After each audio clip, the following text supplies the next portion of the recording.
Hey there, it's Dusty Thunder with another Reddit story for you. This one is from the AITA subreddit and is titled, Am I the Astronaut? For leaving without explanation after mother-in-law pretended not to hear me. All right, here we go. I, 32 female, have a 7-month-old daughter with my husband, 34 male.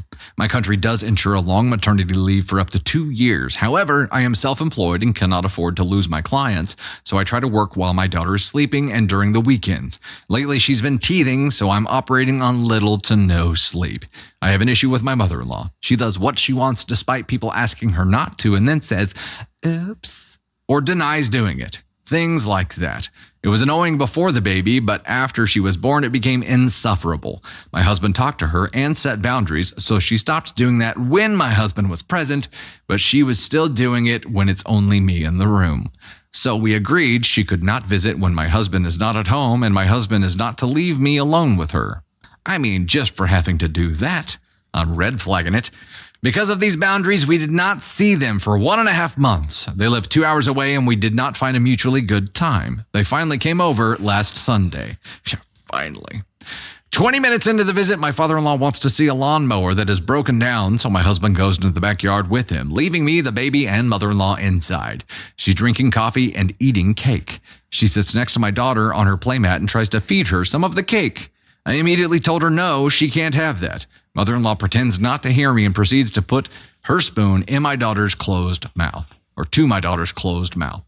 I repeat, stop doing that. She can't have cake yet, and definitely not from your spoon. Still, she pretends not to hear me. I repeat it again, still nothing, and now there's cake on my baby's face, and she's fussing. So I grab my daughter and go back to my husband and father-in-law, subtly gesturing him to come back inside. After about 5 minutes, mother-in-law decided to go outside too and was approaching me and the baby. I gestured to my husband again, and he made an annoyed face. I had no energy to deal with any of this, so I stood up, went inside, grabbed baby bag and car keys, and went to the car without saying a word. Mother-in-law asked me where I was going, and I ignored her.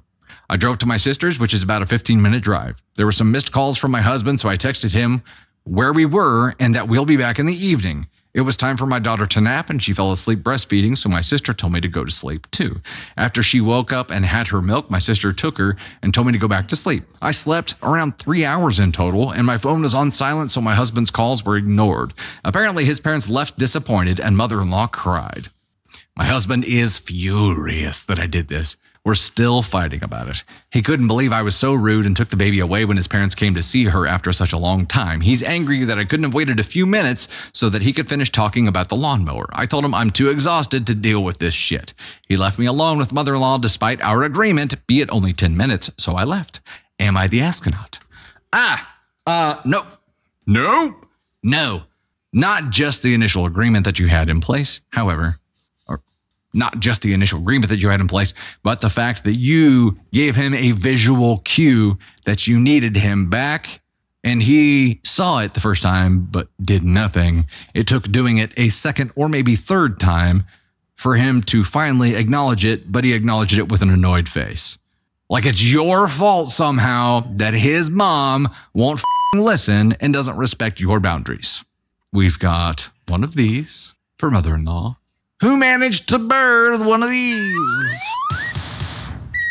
And I'm saying that because, yes, he did manage to set boundaries with mother-in-law that she only respects when he's in the room, but he knows full well why you were giving him a visual cue. He knows why. He knows why it was happening.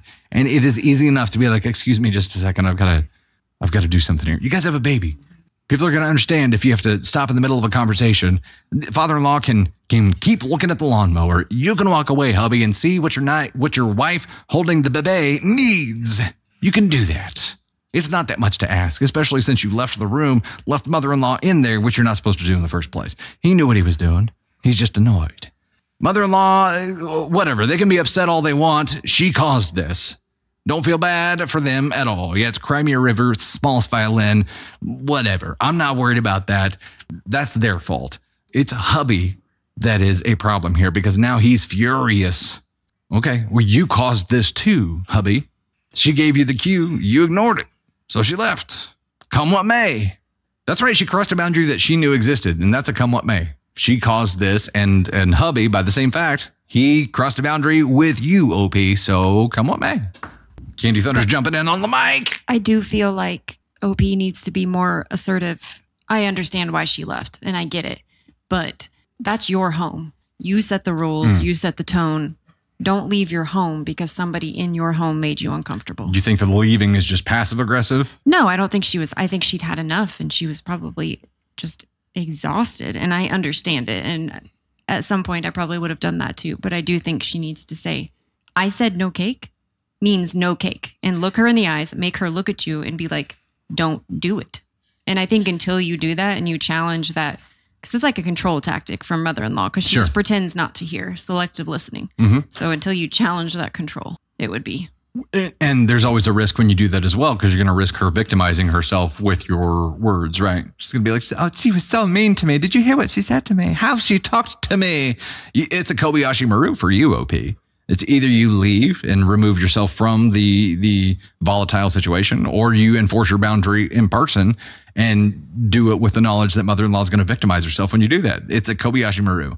What would be great is if your hubby took a unified approach with you here, instead of just being okay with the fact that she only respects the boundaries when he's in the room. You guys working around that is the bullshit thing to me. You're like, okay, well, if she's only going to respect the boundaries whenever he's in the room, then he can't leave the room, right? Why is that the solution? Instead of tell her if she can't respect the boundaries without you being in the room, she can't come over. Wouldn't that be nice?